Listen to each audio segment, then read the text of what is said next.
They said no fighter could fly that far. No pilot could navigate that precisely.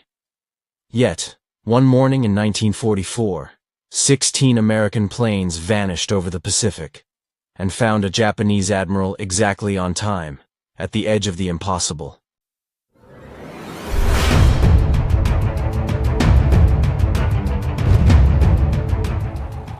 May 22, 1944.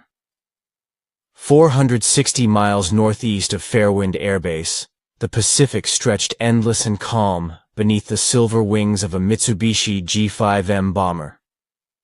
Inside its narrow fuselage, Admiral Kazuro Tanaka, architect of the attack on Pearl Harbor and commander of Japan's combined fleet, adjusted his leather gloves and glanced at his watch. The aircraft hummed steadily at 8,000 feet, cutting through the humid air toward Shikuro Island, where a forward inspection awaited. Tanaka had always believed in precision. Every movement measured, every word deliberate. Even now, surrounded by aides and radio operators, he radiated the quiet authority of a man who had shaped the early victories of Japan's Navy. The war, however, was shifting. American carrier groups pressed closer each month, and whispers from intelligence officers spoke of new Allied aircraft capable of outrunning anything the Empire could field. Tanaka dismissed most of these reports as propaganda. No fighter could cross the vast Pacific and strike unseen. Or so he thought. In the pilot's seat, Chief Warrant Officer Naoto Kobayashi watched clouds drift by, unaware that fate had already written the ending of this flight. The G5M's companion, aircraft carrying Vice Admiral Shinji Morita, maintained a steady distance off the right wing. 6 A6M0 fighters formed a loose protective ring around the two bombers, their sunlight-glinting wings catching the air like dragonflies. Far beyond the horizon, somewhere over open water invisible to any Japanese radar, American fighters were already climbing. They had departed Fairwind hours earlier, threading a course over empty ocean guided only by compass, stopwatch, and faith in mathematics. Tanaka leaned back and allowed himself a thin smile.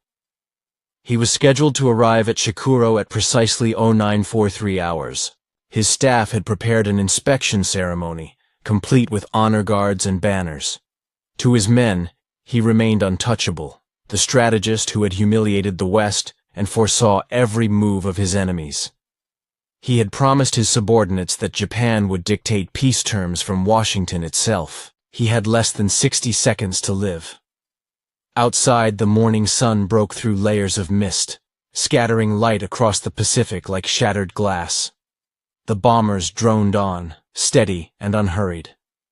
None aboard suspected that their position, speed, and schedule had been read line by American codebreakers at Station Echo. None imagined that across nearly 500 miles of ocean, a squadron of Lockheed P-47 Thunderlights was closing in at 350 miles per hour. History, in that moment, converged on a single coordinate: latitude 6 degrees south, longitude 156 degrees east, where man, machine, and mathematics would collide. The Admiral's pen scratched across a briefing document as his aircraft crossed an invisible line in the sky. A minute later, somewhere behind him, faint specks appeared on the horizon, sun glinting off twin booms and silver wings. The shadow strike had begun. 3,000 miles away, at Station Echo in Pearl Harbor, the low hum of decoding machines filled the dimly lit operations room. It was the night of May 17, 1944, and a soft rain drummed against the tin roof as young cryptanalysts leaned over strips of intercepted Japanese naval traffic. At precisely 22:36 hours, a clerk named Harold Green froze mid-typing. The code group he had just translated spelled out something almost unbelievable: a complete itinerary for Admiral Kazuro Tanaka's inspection flight across the Solomon Islands.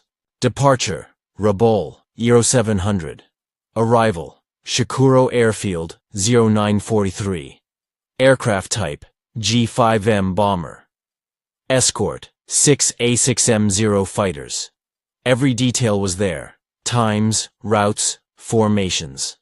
the kind of message no enemy commander should ever transmit in clear cipher.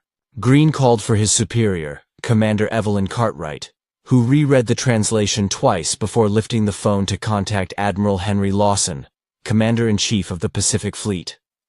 Within an hour, the information reached the highest levels of U.S. command. By midnight, it was sitting on the desk of President Douglas Roosevelt in Washington. Roosevelt read the decoded report silently. Eliminating a specific enemy commander was not a decision taken lightly. It raised questions of military ethics, international law, and potential retaliation. But Tanaka was no ordinary officer. He was the mind behind the attack that had plunged the Pacific into flames. The strategist whose plans had cost thousands of American lives. To remove him would strike at the heart of Japan's morale and cripple its naval leadership. The president's decision came swiftly. In his firm hand, he wrote 3 words across the top of the authorization memo. Proceed. Get Tanaka. The directive reached Admiral Lawson at dawn. The operation was assigned to the 405th 7th Fighter Squadron, known across the Pacific as the Silver Hawks, based at Fairwind Field on the island of Guadal Peninsula. Their aircraft of choice, the Lockheed P-47 Thunderlight, the only American fighter capable of making the 460-mile journey and returning. At 800 the next morning, Major David Morrison, the squadron's commanding officer, received the briefing. A veteran with 9 confirmed victories and a reputation for methodical calm, Morrison studied the decoded schedule laid before him. His expression never changed, but those who knew him well recognized the flicker of cold calculation behind his eyes. He understood instantly what was being asked of him. They were to intercept and destroy the aircraft of Admiral Kazuro Tanaka, deep inside Japanese-controlled territory, without alerting the enemy that their codes had been broken. Every element of the mission had to appear as coincidence. A random patrol, an unfortunate encounter, a clean kill. As the room emptied, Morrison remained seated, tapping a pencil against the map spread before him. He traced the thin red line from Fairwind to Shikuro, measuring distances, estimating winds, calculating fuel burn, and adjusting headings by fractions of degrees. He whispered the code name given to the operation. Shadow Strike. It fit perfectly. At dawn on May 18, 1944, the tropical air above Fairwind Field shimmered with heat as ground crews moved quickly between rows of silver aircraft. The 405th 7th Fighter Squadron, the Silver Hawks, had received orders under a seal marked Eyes Only. The details were known only to their commanding officer, Major David Morrison, and a handful of senior intelligence officers. Inside the squadron briefing hut, maps covered the walls.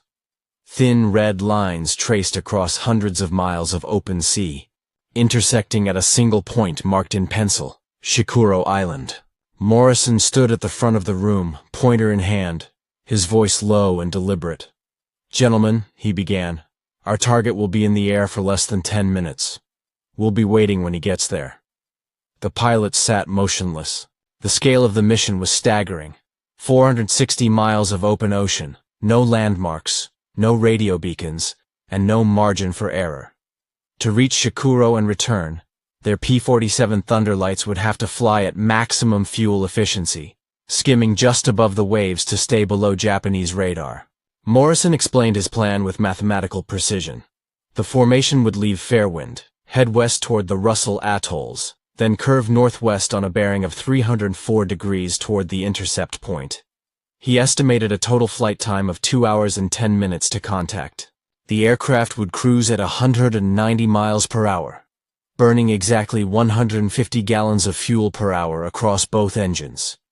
Any deviation, Morrison warned, any climb, any throttle burst, and you won't make it back. At the rear of the room, Captain Alan Mercer exchanged a quiet glance with Lieutenant Ryan Cooper. They had flown together since the Solomons campaign and trusted each other implicitly. Morrison continued, dividing the squadron into 2 elements.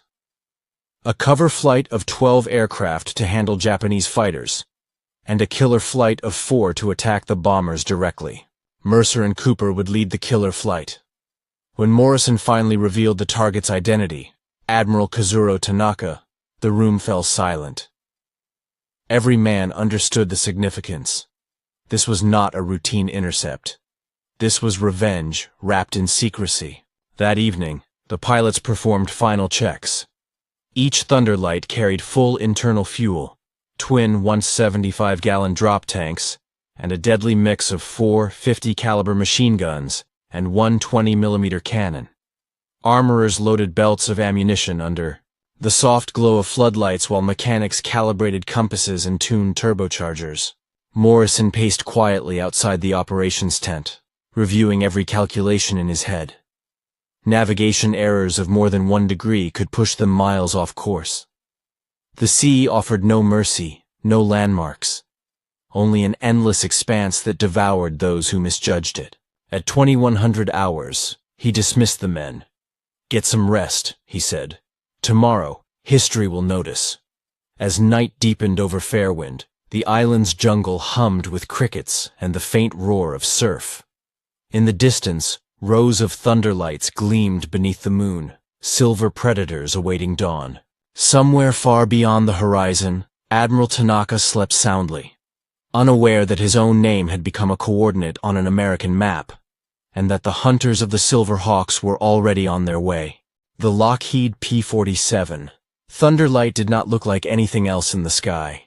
Its twin booms and tricycle landing gear gave it the silhouette of a flying predator, a machine born of unconventional thinking. When engineers at Lockheed began the prototype, 7 years earlier, conventional wisdom dictated that fighters must be small, light, and agile. The Thunderlight broke every rule. It was large, heavy, and fast, designed to hunt across distances that other aircraft couldn't even attempt. Each machine was driven by twin Allison V1800 engines, each producing nearly 1,500 horsepower, delivering power to counter-rotating propellers that canceled torque and made the aircraft astonishingly stable. The configuration also allowed engineers to concentrate all firepower in the nose. 4 50-caliber Browning machine guns and a 20mm cannon. All 5 weapons fired straight ahead with perfect alignment. No convergence issues, no deflection. It was an airborne spearhead, designed to kill with mathematical precision. The aircraft's long, narrow wings held internal tanks for 410 gallons of fuel, while 2 underwing drop tanks carried an additional 175 gallons each. At low power cruise, it could cover 200 miles. A figure pilots considered closer to fiction than fact, until missions like Shadow Strike proved otherwise. The design had one flaw. It was complex. Maintenance crews cursed its twin-engine systems, turbo superchargers, and labyrinthine coolant lines. But for range, stability, and raw power, nothing could match it. In the ready hangar at Fairwind Field, pilots of the Silver Hawks gathered around one of the gleaming Thunderlights as Morrison conducted a hands-on briefing. He pointed to the twin tail booms. "These," he said, "are what will bring you home. Lose one engine and the other will still get you back. Lose your way, and this bird will give you time to find it again." Lieutenant Ryan Cooper ran a hand along the polished fuselage, feeling the faint vibration of the idling engine. The aircraft felt alive, almost sentient. Captain Alan Mercer grinned beside him. "You realize," he said, "we're about to bet our lives on a math problem and a stopwatch." "Better that than luck," Cooper replied. Behind them, mechanics checked turbochargers and calibrated the compasses with ritual precision. Flight engineers filled each drop tank to the exact ounce. There would be no extra margin for error. In a mission where even a gust of wind could mean death, perfection wasn't a goal. It was survival. At sunset, the squadron took a final walk around. The Thunderlights gleamed orange under the dying light, long shadows stretching across the steel-plated runway. Every pilot knew what these machines represented.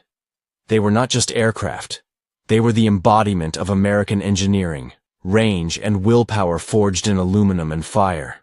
In the distance, waves crashed against the coral reef, and the first stars appeared overhead. Morrison watched them quietly. Somewhere out there, beyond the horizon, his enemy was sleeping in comfort, believing the ocean protected him.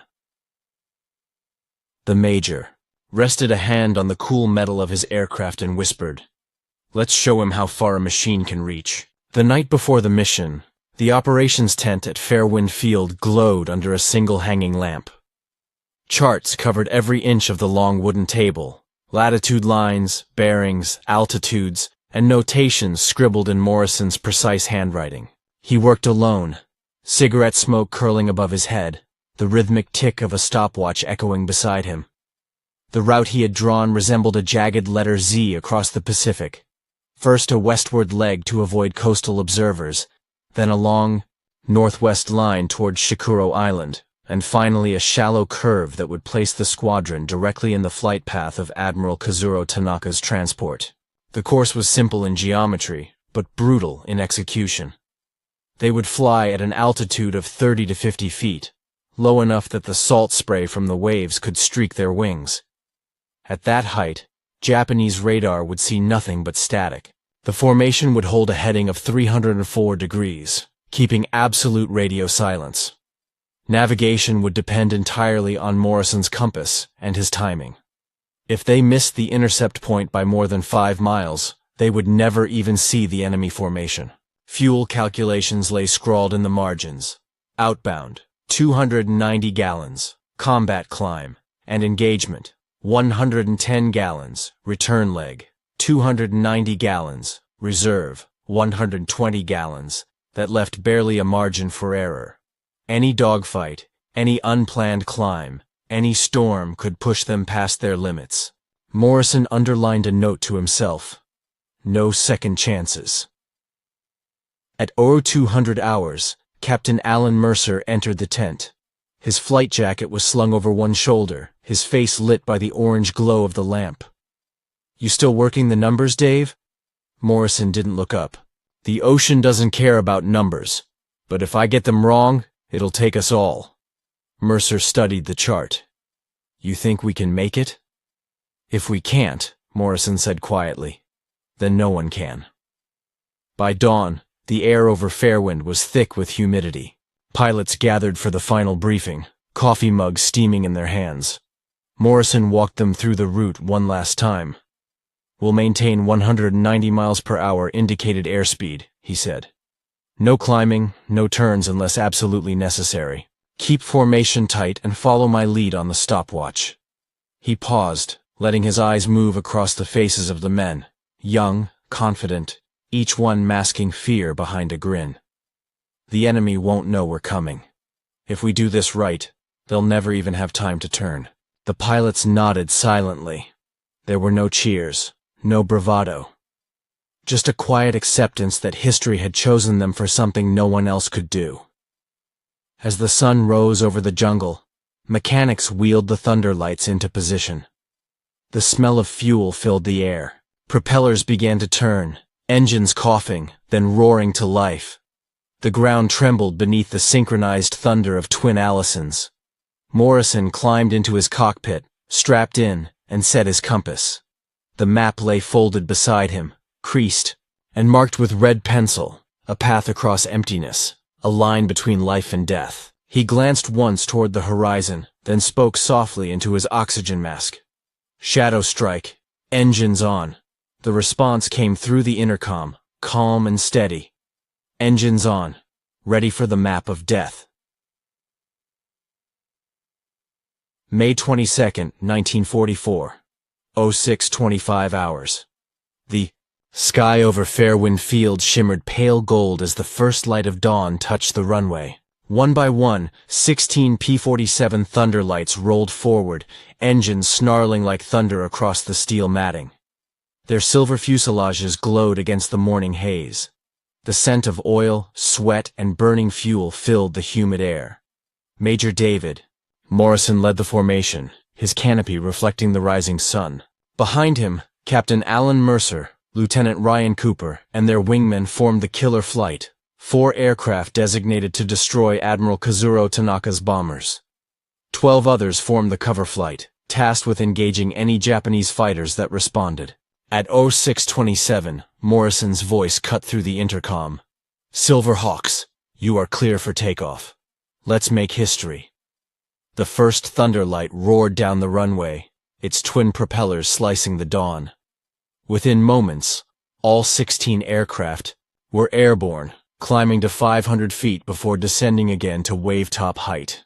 The Pacific opened beneath them, an endless mirror of blue and silver stretching toward the horizon. The world shrank to the cockpit, the drone of engines, the rhythmic ticking of the stopwatch, the magnetic needle trembling on the compass. At 07 Siger, they passed the Russell Atolls, turning northwest onto a heading of 304 degrees. Morrison's eyes flicked between the compass and the waves. The formation flew so low that the sea spray occasionally streaked the leading edges of their wings. A single mistake, a single lapse in focus, and a pilot could vanish into the ocean without a trace. By 08:33, after nearly 90 minutes of flight, the faint shadow of Shikuro Island appeared on the horizon, exactly where Morrison's calculations predicted it would be. His navigation error after 460 miles of open ocean was less than 2 miles. It was perfection measured in mathematics and courage. "Maintain formation," he ordered. "Drop tanks on my mark." At 0940, Morrison's wingman spotted movement in the distance, tiny black dots approaching from the north. The squadron held steady, throttles humming just above idle. Morrison's stopwatch ticked closer to 0942, the precise time decoded by station echo. Then, over the radio, a single voice cracked through the silence. "Contact, 2 bombers, 6 fighters, heading 180, altitude 8,000 feet. Morrison's jaw tightened. The timing was perfect. The enemy formation flew exactly where the decoded message had promised. He keyed his mic. "Shadow strike, engage, cover flight, climb and intercept enemy escorts, killer flight, follow me." The drop tanks tumbled away, glinting silver before disappearing into the waves below. Morrison pulled back on his control column, the Thunderlight's twin engines roaring as the aircraft surged upward toward combat altitude. Ahead of them, Admiral Tanaka's formation remained unaware. 2 Mitsubishi G5M bombers and their escort of A6M0s, gliding serenely through the morning sky. The Americans were still invisible below the horizon, rising fast, closing distance at 350 miles per hour. Inside his cockpit, Lieutenant Cooper checked his ammunition counters, then glanced at Mercer's aircraft alongside him. "Ready?" he said into the radio. Mercer's calm reply came back. "Always." In that moment, 16 Thunderlights sliced through the morning haze, engines screaming, sunlight flashing from their wings. Above the jungles of Shikuro Island, time itself seemed to pause. The hunters had arrived. The instant the enemy formation appeared in full view, Major David Morrison felt his pulse steady, not quicken. Calm was his weapon.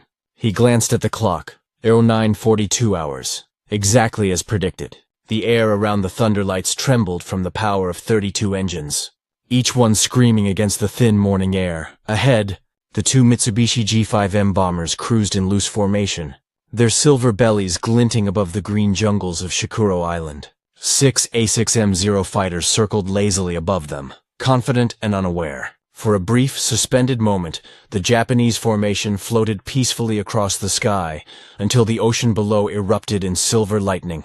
"Drop tanks. Engage!" Morrison commanded. 16 fuel pods fell away like rain, tumbling through the air before vanishing into the sea. The Silver Hawks split instantly, 12 aircraft climbing to engage the Zeros, while the 4 Killer Flight Thunderlights accelerated straight for the bombers. "Cooper, take the right bomber. Mercer, the lead." Morrison's voice was clipped, sharp as gunfire.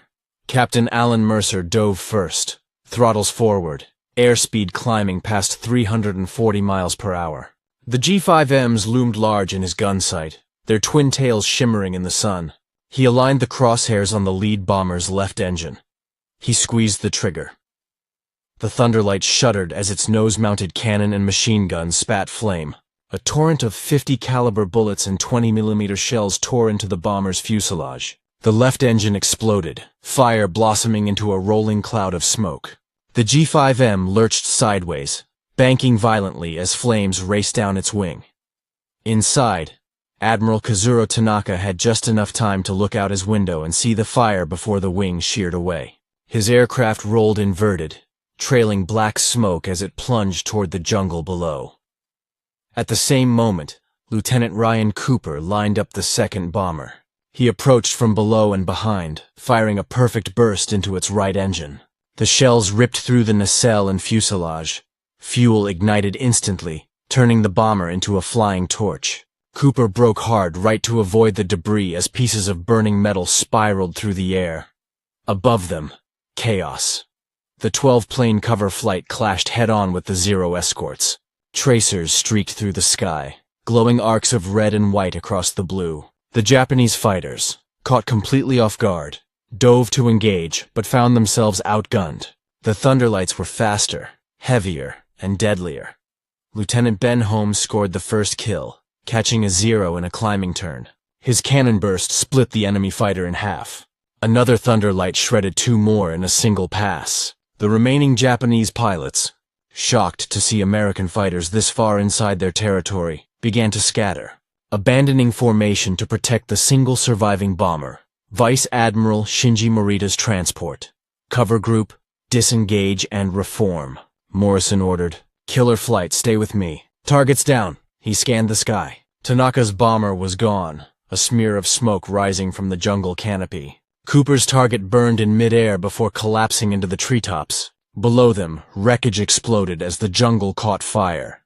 The entire engagement had lasted less than 90 seconds, but victory carried a cruel echo. Morrison checked his gauges, fuel dangerously low. The long flight, the climb, the combat, all had devoured more than predicted. Shadow strike, form up, he said quietly. We're heading home. The Thunderlights banked southward, leaving behind black smoke and fire rising from the jungle. As they disappeared into the endless blue, Morrison took one last glance over his shoulder. The wreckage of Admiral Tanaka's bomber lay burning, its trail of smoke stretching like a dark wound across the morning sky. In that moment, he understood what they had accomplished. They hadn't just killed a man. They had cut the head off the Japanese Navy. The return leg was the longest flight of their lives. After the adrenaline of battle faded, silence filled the intercom.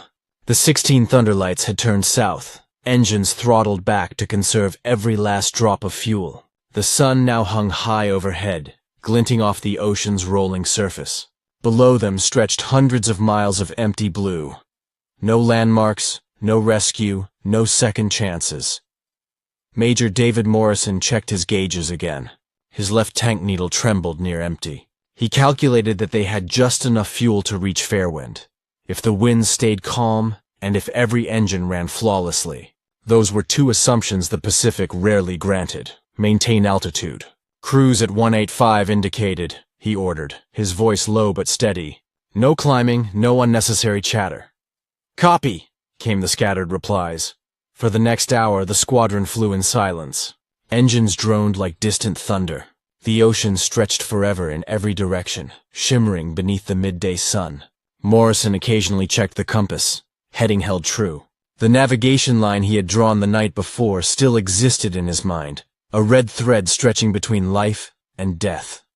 Then, at 11:18 hours, a voice cracked through the radio. Major, this is Hine. My gauges are dry. I'm losing pressure. It was Lieutenant Leon Hayes, the youngest of the group, his voice calm but quiet. Morrison looked down at his own gauges, as if willing them to share a few more gallons. Hold altitude, Leon, he said. You're less than 40 miles from the Russell Atolls. There was a pause, then static. Through his canopy, Morrison saw a thin column of smoke rising from the rear of the formation. One Thunderlight dipped low, its props windmilling as the engines died. The aircraft glided for a moment, graceful and silent against the sea, before vanishing in a distant splash of white spray. No parachute appeared. God damn it, Mercer muttered under his breath. No one spoke after that. The loss hung over them like a shadow. The pilots tightened formation, conserving every drop of fuel. Morrison adjusted his mixture and leaned the throttles, coaxing every second of flight from the engines. When Fairwind Field finally appeared on the horizon, the air in every cockpit seemed to thicken with disbelief. They had made it, barely. At 12:55, the first Thunderlight touched down, tires screeching against the metal runway. One by one, the rest followed, engines sputtering dry as they rolled to a stop. Morrison's aircraft coasted to a halt with less than 5 gallons remaining in each tank. Ground crews rushed forward, shouting and cheering, but the pilots didn't celebrate. They climbed out of their cockpits quietly, each man aware of the impossible thing they had just done, and of the one who had not returned. Later that afternoon, in the shade of the mess tent, Morrison gathered his officers. He unfolded the mission log, noting the time, fuel, and coordinates. Leon Hayes, lost over open water. Presumed KIA, he wrote in precise block letters. His hand lingered on the page for a moment before he signed it. No one said anything. The only sound was the rustle of palm leaves and the faint echo of engines cooling on the runway. Captain Alan Mercer finally broke the silence. "We got him, Dave," Morrison nodded slowly. "Yeah," he said, staring out toward the horizon. "But it cost us, like everything worth doing." As night fell over Fairwind, the sky glowed orange from the setting sun. The Thunderlights rested silent, their metal skins still warm from the flight. Somewhere far away, over the jungles of Shikuro, the wreckage of Admiral Kazuro Tanaka's bomber still smoldered. A black scar beneath the tropical sky. The mission was a success, but victory, Morrison thought, had never felt so heavy. 3 weeks later, the world learned what the men of Fairwind Field already knew. On June 14, 1944, Japanese radio broadcast an announcement that rippled across the Pacific. The Empire of Japan mourned the loss of Admiral Kazuro Tanaka, who, according to official reports, had fallen heroically in aerial combat while directing operations near Shikuro Island. In the command bunker at Pearl Harbor, officers of Station Echo listened in silence as the words echoed from the loudspeaker. There was no cheer, no applause, only quiet satisfaction. Their work had been invisible, but decisive. The codes they had broken had sent a man to his death and changed the course of a war. At the same time, on the other side of the ocean, Japanese intelligence officers arrived at the crash site near the village of Buinoro, deep in the jungles of Shikuro. The wreckage of Tanaka's bomber still lay twisted among the trees. The fuselage charred, the tail sheared clean off. Local villagers had found the admiral's body, still strapped in his seat, thrown clear by the force of impact. The investigation began immediately. Technicians measured bullet patterns, mapped debris, and calculated distances. The results defied belief. The trajectory of the attack, the angle of approach, and the pattern of bullet entry all pointed to high-caliber machine guns and 20mm cannon fire. More shocking still were the calculations. The nearest Allied base was 460 miles away. No known American fighter could have flown that far, fought, and returned. "Impossible," said Commander Haruto Kido, the lead investigator, staring at the chart. Even their fastest interceptors would run dry halfway. But the evidence left no room for denial. The American aircraft had arrived exactly on schedule, within 1 minute of the Admiral's planned arrival. Every witness, every detail confirmed the same terrifying truth. For weeks, Japanese intelligence tried to construct alternative explanations. Perhaps the enemy had launched from a secret carrier group nearby. Perhaps they had stumbled upon the Admiral's flight by sheer coincidence. But deep within the Naval Staff Office in Tokyo, one conclusion began to circulate in whispers. The Americans had broken their codes.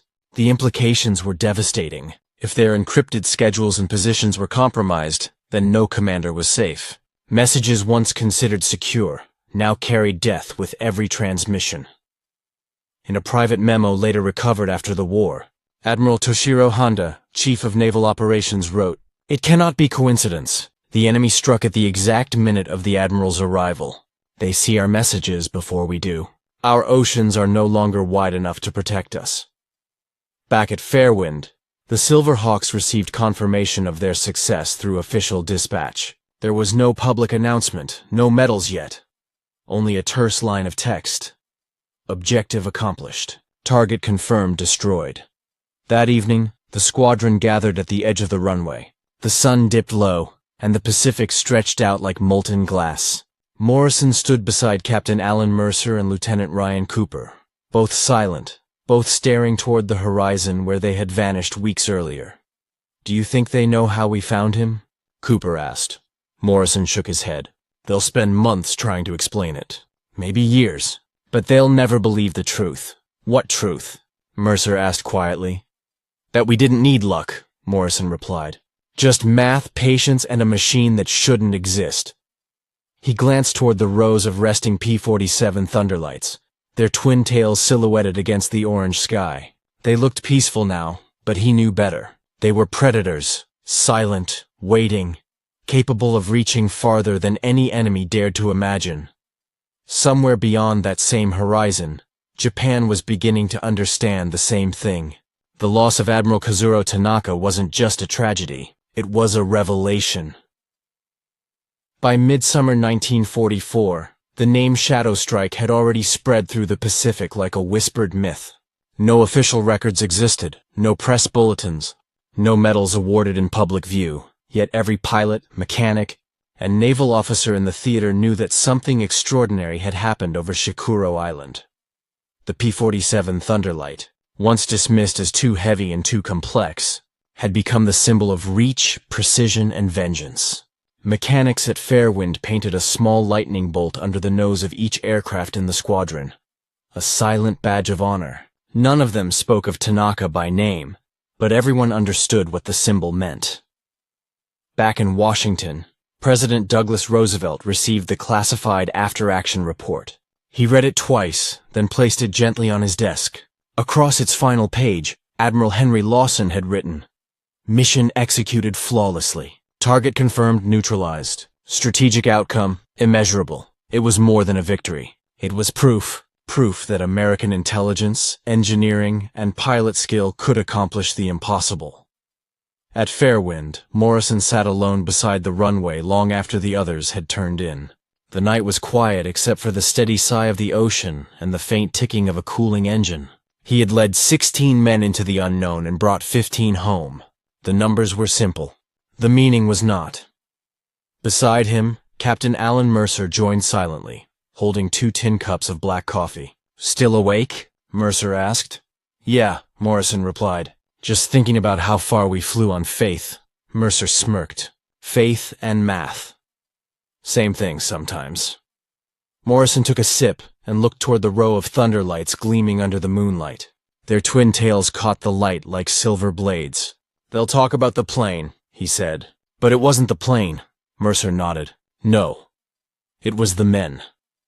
Months later, Japanese reconnaissance photographs captured the wreckage still lying in the Shikuro jungle, vines creeping through twisted metal. Intelligence analysts studying the site called it a monument to hubris, a reminder that even the architect of Japan's greatest victories had underestimated his enemy's reach. In Tokyo, strategists began to shift their doctrine. No admiral would again broadcast a travel plan over coded channels. But the change came too late. The Americans had already learned the pattern, mastered the skies, and proved that distance itself was no longer protection. The loss of Admiral Kazuro Tanaka marked more than a tactical defeat. It marked the beginning of Japan's strategic collapse. His successor lacked his vision and daring. The Imperial Navy turned cautious, reactive, fighting not for dominance but for survival. By the war's end, the P-47 Thunderlight stood as a legend. In hangars and museums decades later, children would stare at its twin fuselages and ask how far it could fly. Veterans would smile and answer, farther than anyone believed. The aircraft had carried not just bombs or bullets, but an idea, the belief that human intellect, guided by courage and precision, could stretch the limits of what was possible. On that May morning in 1944, over the green jungles of Shikuro, that idea had found its perfect proof. The twin thunder had spoken, and across the Pacific, an empire had listened. The legend of Shadow Strike endures, a story of courage, precision, and the reach of human ingenuity. From Fairwind's silver runways to the endless blue of the Pacific, The roar of the P-47 Thunderlight still speaks of what men dared to do when everything seemed impossible. If you've enjoyed this story of history reborn through courage and steel, please like, share, and subscribe to support our channel. Your encouragement helps us bring more forgotten skies, untold heroes, and timeless moments back to life.